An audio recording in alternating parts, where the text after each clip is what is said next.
Қазіргі балалардың неге мүшесі мен жұмыртқасы кіп-кішкентай? Мен Ернұр Айнаев, 15 жылдық тәжірибесі бар уролог, андролог, PhD дәрігермін. Парақшамда ерлер денсаулығы жайында тіркеліп кетіңіздер. Егер сіздің балаңызда мүшесі, жұмыртқасы кішкентай болса, өзі томпақ болса, бойы кішкентай болса, школға баруға ұялып жүрген болса, менің мүшем кішкентай деп айтып жүрген болса, осы видеоны соңына дейін қараңыздар. Менің баламның әпшуі кішкентай деп өте көп ата-аналар қазір хабарласады.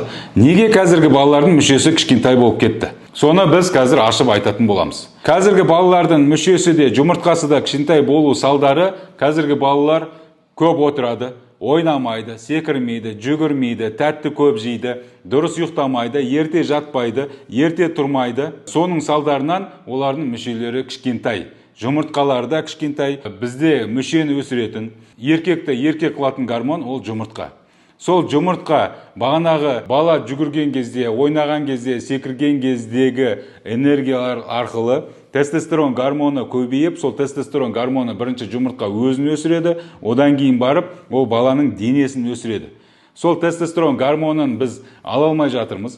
Далада ойнамаған үшін витамин D да түспей жатыр организмға. Сол үшін баланың жұмыртқасы дұрыс дамымай жатыр да, бала томпақ болып, май жиналып, ожирениеге алып келіп, мүшесі одан сайын ішке қарай кішірейіп кетіп жатыр. Себебі тестостерон гормоны бізде ол майды ыдырататын гормон. Ол мына денедегі майды ыдыратып, баланың бойына өсіруіне, мүшесінің жұмыртқасының өсуіне көмектесу керек еді, ол гормон көмектеспей жатыр. Ал бұл процесс туылған кезде, анасының ішінде қалыптасқан кезде болып жатыр. Қазіргі біздің жеп жатқан тамақтар дұрыс емес. Химикаттар өте көп, натуральный тамақтар жоқ. Мамалар қазіргі кезде тәтті көп жейді. Кола, газированный напитоктар көп ішеді. Солардың салдарынан баланың ішінде тестостерон гормоны арқылы жұмыртқалар төмен қарай түсу керек еді ғой. Мамасында әйел гормоны көбейіп кеткеннен кейін, мынау плацента арқылы, қан арқылы сол әйел гормоны балаға өтіп, балада әйел гормоны көбейіп, жаңағы жұмыртқалар орнына түспей қалып, немесе түссе де паховый канал, жұмыртқа жоғары қарай көтерілмеу керек қой. Паховый канал жабық болу керек, сол жабылмай қалады да, жұмыртқалар жоғары қарай көтеріліп кетіп жатыр. Ал іште тұрған жұмыртқа дұрыс дамымайды. Сол үшін балаларыңыздың жұмыртқасын ұстап көріңіздер өздеріңіз. Жұмыртқасы орында тұрмаған болса, тез арада дәрігерге барып тексерілу керек. Біздің ата-аналар не дейді?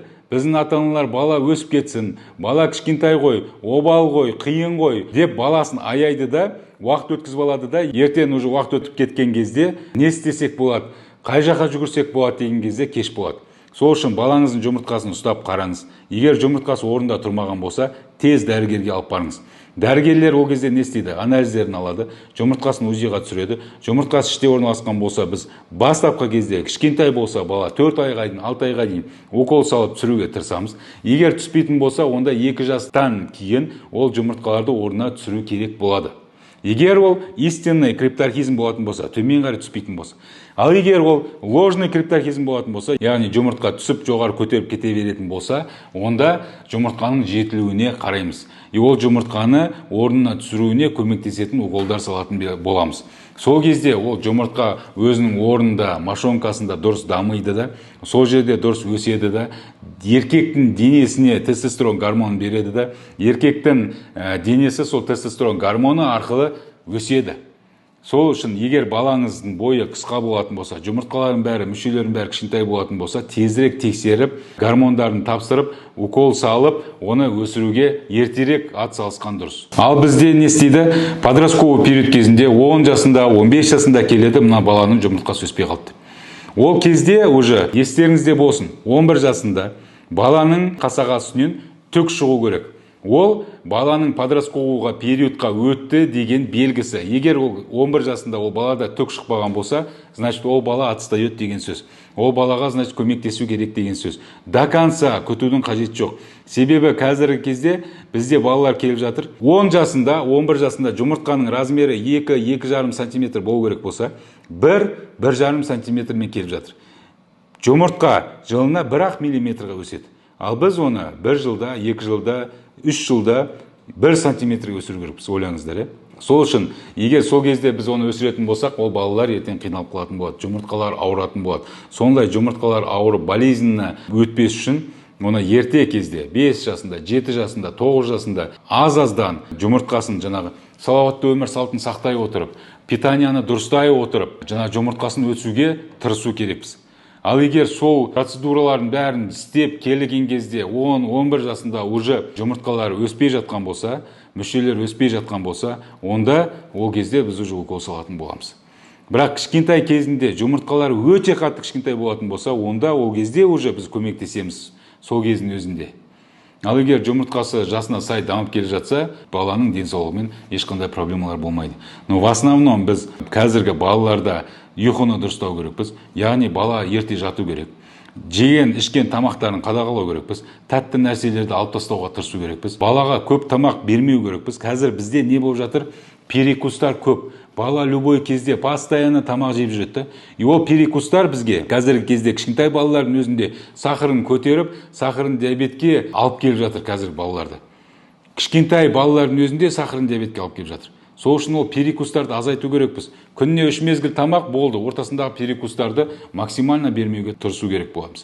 Оның бәрі біздің мүшенің дұрыс өспеуіне, жұмыртқаның дұрыс дамымауына алып келеді. Егер осылардың бәрін қазір дұрыстайтын болсақ, бала дұрыс ұйықтайтын болса, бала дұрыс тамақтанатын болса, бала дұрыс ойнайтын болса, үйде отырмайтын болса, постоянно соткаға үңіліп, онда баланың денсаулығы жақсы болады. Егер біз олардың бәрін дұрыс жасамасақ, өзіміз ұйықтаймыз, сонша да ұйықтайды. Мысалы, көп ата-аналар айтады, бізбен бірге ұйықтайды. Біз 1-2-де ұйықтаймыз, ол сіздерге де зиян, ата-аналар. И балаға тем более зиян, ертең өсіп келе жатқан ағзаға.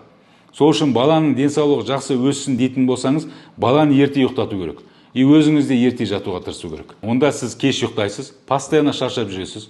Балаңыз да тура солай. Жап-жас кезінен постоянно шаршап жүреді. Ал егер бала далада ойнайтын болса, постоянно жүгіріп жүретін болса, артық салмағы болмайды балада. Денсаулығы жақсы болады. Мүшесі де, размері де бәрі жақсы болады. Ертең переживать етпейтін боласыз. Ертең мен балама гормоналды укол салатын болды ғой деп уайымдамайтын боласыз. Баланың денсаулығына көңіл бөліңіз. Мен всегда айтам, денсаулық кепілі бәрі тегін. Дұрыс ұйықтасақ, дұрыс тамақтансақ, далада ойнасақ, серуендесек, күліп жүрсек, бір-бірімізге жақсы сөз сөйлесек, бәрі тегін ғой. Ал біз не істеп жүрміз? Дұрыс ұйықтамаймыз, бір-бірімізге сөйлемейміз, ұрсамыз, нерв, стресс, депрессия постоянно. Дұрыс тамақтанбаймыз, постоянно тамақ жейміз. Ішімдік, темекі, есірткі, кальян сияқты нәрселер, газированный напиток, тәтті сусындар, бәрі зиян. Олардың бәрін алып тастау керек. Олардың бәрін біз өзіміздің ақшамызға сатып алып жатырмыз. Су тегін. Жерде өсіп жатқан тамақтардың бәрі тегін. Малдан шығатын нәрселердің бәрі тегін. Солардың бәрін дұрыс пайдаланып, дұрыс қолдану керек. Видео ұнаса лайк басып, комментарий жазып кетіңіздер. Төмендегі колокольчикті басып кетіңіздер. Келесі жолы қандай видео қозғағанымызды төменге комментарий жазып кетіңіздер. Сол видеоны міндетті түрде қозғауға тырысатын боламыз.